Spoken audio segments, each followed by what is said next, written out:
Welcome to Wordsmith Soundscapes, immersive classic sci-fi tales and beyond. Here, classic science fiction comes alive through stories that ignited dreams of the future. Prepare to embark on a voyage through narratives that continue to inspire and captivate. Without further ado, let FELONY, by James Causey, transport you into another world. Vogel started with crossword puzzles and worked his way up to man's greatest enigma when he was 9. Vogel almost killed another boy who inadvertently scattered his half-completed jigsaw puzzle. At 16, he discovered the mysteries of the Danish gambit and cried. At 22, he crouched in a foxhole on Okinawa, oblivious to the death bursting about him, squinting in a painful ecstasy at the tattered fragment of newspaper on his knee. His sergeant screamed in agony, then died at his elbow. Vogel's face lit up. "Slay," he said happily, scribbling. As crossword puzzles go, it had been a toughie. At 30, he was production manager of Saks Fixtures. His men hated him. The general manager loved him. Tall, gaunt, and ruthless, he could glance at any detail print and instantly pinpoint the pattern of final assembly, total man-hour budget, and fabrication lead time. Once he made a mistake. On a $40,000 job lot he estimated too high on production scrap. When the final assemblies were completed, they had 2 feet of bulb extension left over. It disturbed him. He spent that evening in his den brooding over chessmen. His wife let him alone. Next day he hired a menth. Personnel called that morning and apologized. "No experience but amazing shop aptitude. He's coming down to you for an interview." "I want," Vogel said into the phone, 3 benchmen by noon with shop experience. Personnel was sorry. Vogel snarled and hung up. "Hello, please." "Sir," said a voice. Vogel stared icily. Meekness cowered in front of his desk. Meekness in the form of a small bird-like person with beseeching amber eyes. "I am a menth," he said, cringing. Vogel eyed the olive skin, the cheekbones, the blue-black hair. "A wetback," he said. "3 men short and they send me wetbacks. You know, sheet metal buster." "I am not of the understanding," a menth offered. "Experience, no," he beamed. "Aptitude, yes." Fighting apoplexy, Vogel took him out into the shop. A menth cringed at the howl of air tools and punch presses. Vogel contemptuously took him by the arm and led him to a workbench where a wizened persimmon of a man performed deft lightnings with rivets and air wrench. "Benny, this is a menth, he's new." Vogel pronounced it like a curse. "Get him some goggles from the crib, a rivet gun." Vogel returned to his office scowling. The phone rang almost instantly. "Boss," said Benny. "He's from nothing, all thumbs with an air wrench, and he don't know alclad from stainless." "Be right out," Vogel said, hanging up. Before he had a chance to fire a menth, the fabrication super came in with a production problem. Vogel solved it, but it was almost an hour before he returned to Benny's bench and stared. A menth was a blur of motion. His Keller chattered like a live thing. A furious, sweating Benny snapped at Vogel. "You playing practical jokes? Look, this guy's gone crazy. He's 50% understandard. Tell him to slow down before I file a grievance." A menth beamed. "I am of the aptitude," he said. A queer, deep tingle went through Vogel, the crystal delight of challenge he felt when confronted by an apparently impregnable fianchetto. That was the first day. A week later, Vogel was compiling a progress report from completed shop travelers. Abruptly, he scowled at one traveler, then said, "Charlie." "Yes, sir," one of the planners said. "Why didn't these galley panels go out for drop hammer?" Charlie peered at the form and whistled. "Somebody must have changed the planning sheet." "Get me the story." Charlie went hurriedly out into the shop. Some time later, he returned with a pale, dazed look. "It's this guy in assembly," he said. "Name is a menth." He didn't even read the traveler, just looked at the attached detail print and decided to miter the edges, then reverse the flange with a weld. He threw the completed part on Vogel's desk. "Go ahead, check those tolerances," he said whitely.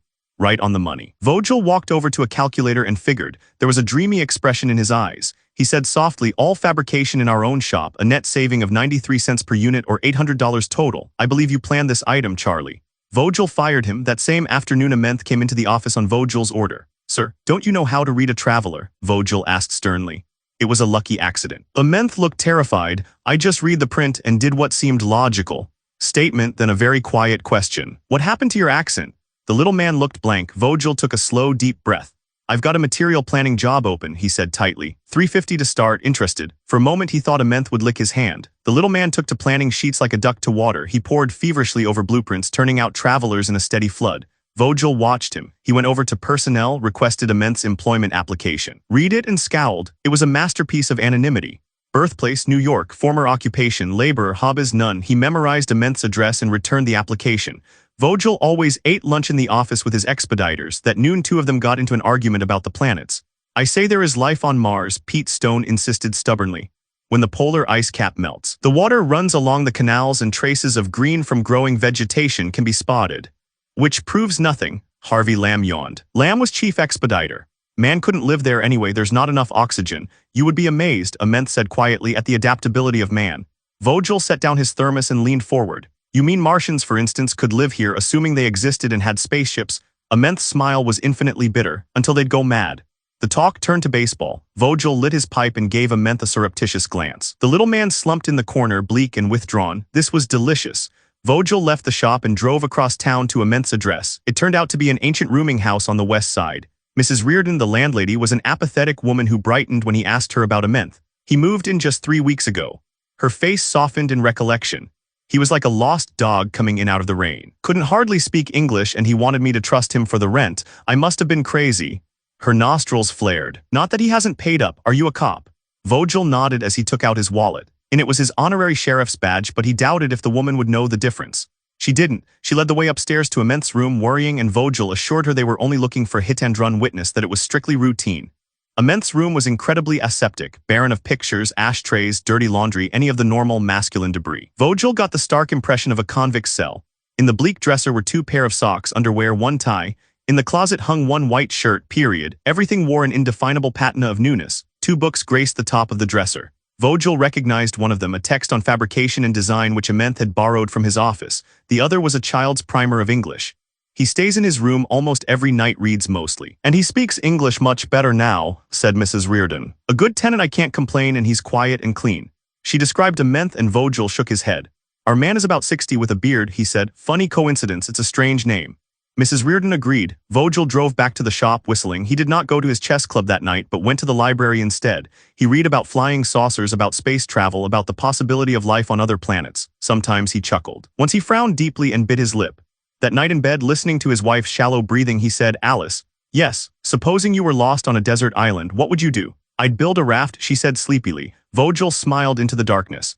Next day he made a systematic tour of the stockroom, scanning the racks of completed sub-assemblies, the gleaming fixture components, the rows of panels, brackets, extrusions, all waiting like soldiers to march from the stockroom into final assembly. Vogel suddenly grunted. There, half hidden behind a row of stainless steel basin assemblies, was a 9-inch bowl. He examined it. The bowl was heavy and shiny. There was no part number stamp, and the metal was not alklad, not stainless, not cad nor zinc. 5 small copper discs had been welded to the lower flange. Vogel carefully scraped off a sample with a file. Then he replaced the part in the stock rack and went into his office, where he placed the sample in an envelope. That afternoon he ranged the shop like a hound. In the shipping crib he found a half-completed detail that struck a chord of strangeness, 2 twisted copper vanes with a crumpled shop traveler signed by Amenth.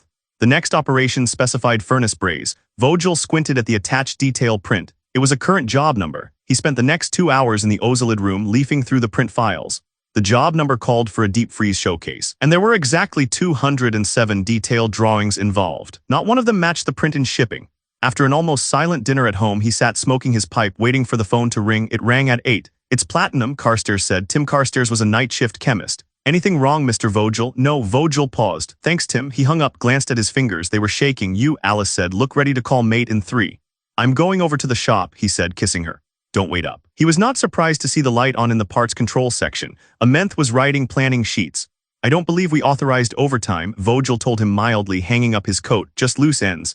Amenth's smile was nervous. Tying up these burden charts. I'm on my own time. Thought I'd set up next month's budget. Vogel sat at his desk. By the way, what did you do before you came here? Odd jobs. Amenth's lips twitched. Your family live on the coast. Sweat glistened on the little man's forehead. Oh no, my folks passed on years ago. Cat and mouse, you've done good work lately.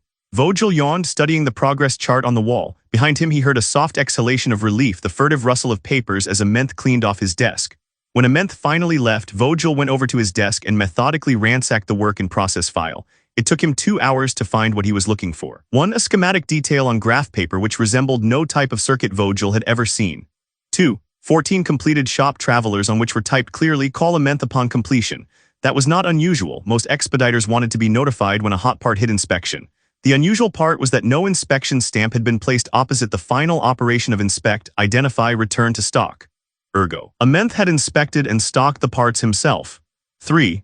A progress chart with dates, indicating 4 detail parts still remaining in fabrication. Final assembly date tomorrow. The following afternoon, Vogel sat alone in the conference room. The door opened and Amenth came in. You sent for me, sir. Sit down, Amenth. Let's talk a while. Amenth sat down uneasily. We're considering you for promotion, Vogel said, silencing the little man's protest with a deprecating wave. But we've got to know if you're ready. Let's talk about your job. Amenth relaxed. They talked shop for a few moments. Then Vogel opened a folder, took out his watch. Very good, he said. Now let's check your initiative potential. As Amenth stiffened, Vogel reassured him, relax, it's a routine association test. For the next 10 minutes he timed immense responses with a stopwatch. Most of the words were familiar shop words and most of the responses were standard. Job, escape, immense said instantly. Blueprint, create, noise, hate, want. Home? It was all so childish, so obvious, and immense eyes were frightened amber pools when Vogel dismissed him. No matter, let him suspect. Vogel studied the reaction results with grim amusement. Outside, the shop roared, and immense travelers sped the rounds, issue material, shear to size, form on break, weld per print, miter, drill, inspect, stock. One by one, the strange details were being formed, finished, to lie inert in the stockroom. To await final assembly. Assembly of what? Tonight was project completion, midnight. Vogel stood in darkness, leaning against the wall. He was tired. He had maintained this vigil for 3 hours. His right leg was numb and he started to shift position, then froze as he heard footsteps. 3 aisles over, a light exploded blindingly. He held his breath.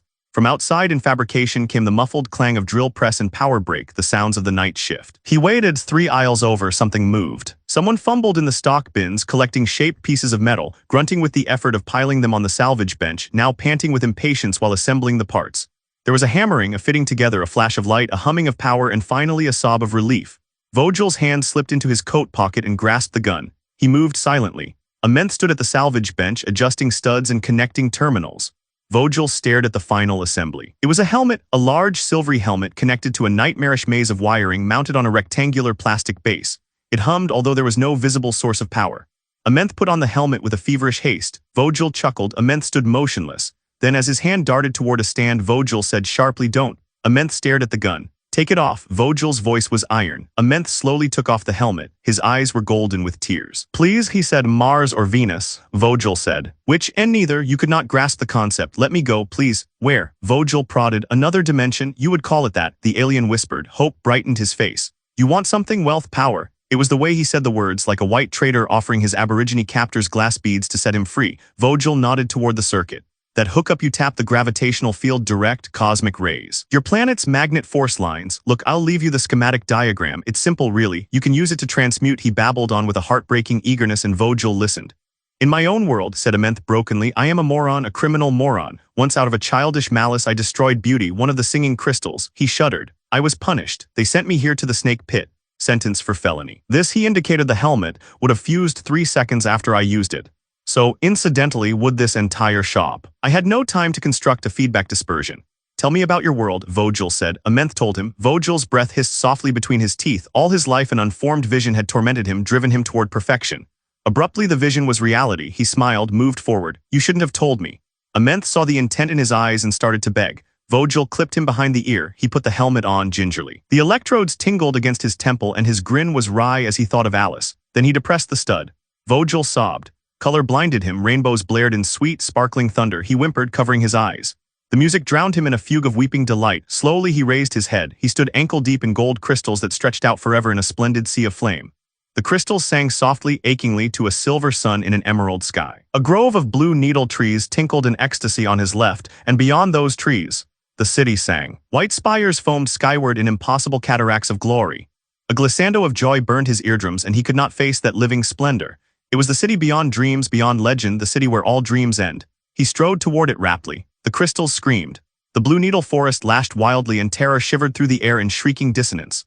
From the blue forest people ran, beautiful people with great golden eyes and scarlet tunics. They could have been immense brothers and sisters. They stared, horror and revulsion twisting their faces.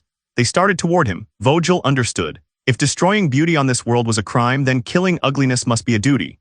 On this world he was ugly. Thank you for joining me on this journey through the cosmos, brought to you by Wordsmith Soundscapes, immersive sci-fi tales and beyond. If you enjoyed this story, give it a thumbs up and subscribe to explore new worlds, thrilling adventures, and boundless imagination. Have a favorite sci-fi classic or an idea you'd like to hear? Drop it in the comments below. I'd love to hear from you. Until next time, dream boldly, imagine fearlessly, and keep exploring the stars.